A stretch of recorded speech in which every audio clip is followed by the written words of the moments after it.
travaillé d'après une photo, j'ai redessiné le contour de son visage que j'ai ensuite brodé. Je trouvais intéressant l'envers de la broderie. C'était pas un trait lisse, mais justement un trait plein de vie, plein de mouvements.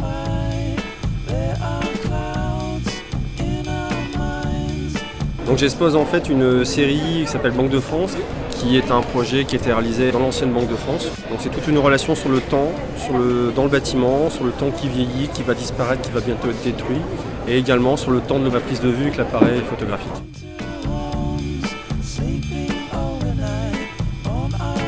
Le vêtement de travail pour moi c'est quelque chose. J'ai voulu mettre à l'honneur le vêtement de travail. Il y a aussi un arrière-plan pour les gens de ma génération qui est un rapport avec la classe ouvrière qu'on essaye de gommer au fur et à mesure.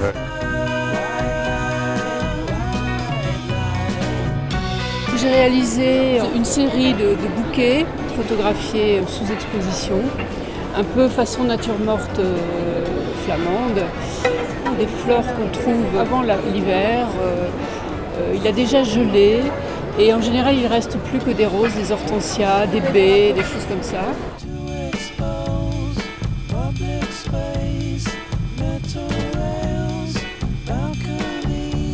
Donc l'offre de Clotilde était d'investir le lit qui est un symbole de l'intimité, de l'intériorité la plus profonde, la plus individuelle. C'est un travail à deux, c'est une coproduction donc avec Amélie Videgrain qui taille, mais dans le bois, des choses donc plates. Et moi de mon côté, j'ai plus un travail de pli, de manipulation, essayer d'atteindre des volumes. On a une pratique qui est complètement opposée, mais on avait cette envie à un moment donné de se réunir sur un boulot et ça arrivait au bon moment.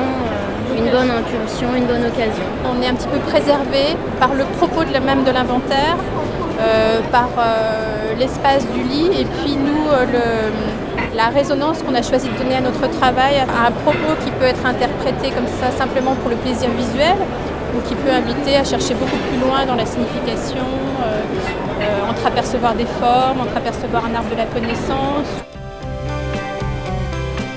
Ce qui est intéressant, c'est toujours dans la démarche de l'Artothèque, c'est de confronter en fait les œuvres à l'intérieur pour que les gens puissent se projeter chez eux, donc avoir des œuvres à différentes échelles.